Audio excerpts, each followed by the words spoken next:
Good morning, tech enthusiasts everywhere. Today is July 28th, and you're about to become just a little bit smarter, all by simply listening to your favorite Smarter Phones Now podcast. Be sure to like, subscribe, and share this video. Thank you and God bless.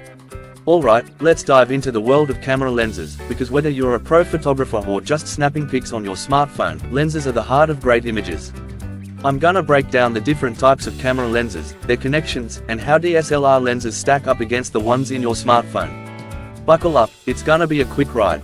First, let's talk about the main types of lenses for cameras, specifically DSLRs and mirrorless systems.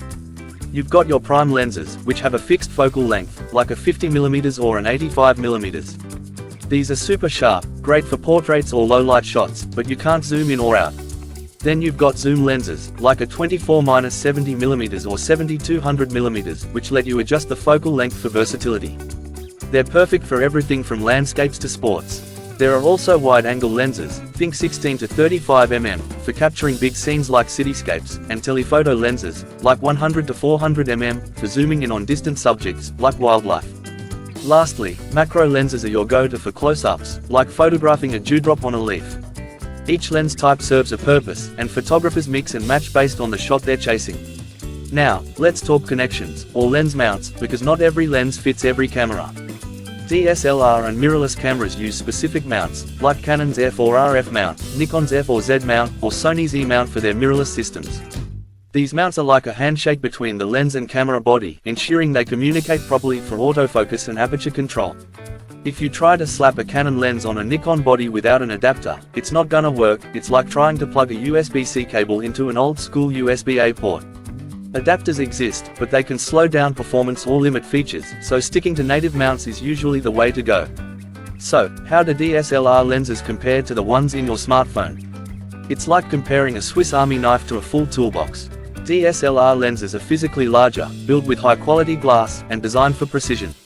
They let in more light, give you that creamy bokeh background blur, and offer flexibility to swap lenses for any scenario. Your smartphone, on the other hand, has tiny lenses, often multiple ones, like ultra-wide, wide, and telephoto, baked right into the device. My iPhone 16 Pro, for example, has a 48MP main lens, a 12MP ultra-wide, and a 12MP telephoto with 5x zoom. These lenses are fixed, so you can't swap them out, and they're much smaller, which limits light capture and depth of field compared to a DSLR. But here's where smartphones shine: computational photography. Your phone uses AI to stitch together multiple exposures, enhance details, and even fake that bokeh effect. A DSLR with a good lens will still beat a smartphone in raw image quality, especially in low light or for massive prints, but phones are catching up fast.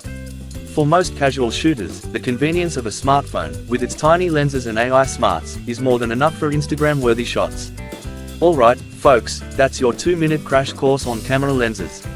Whether you're rocking a DSLR with a fancy lens mount or just your smartphone, now you know what's what. Keep snapping those pics, and we'll catch you next time on Smarter Phones Now.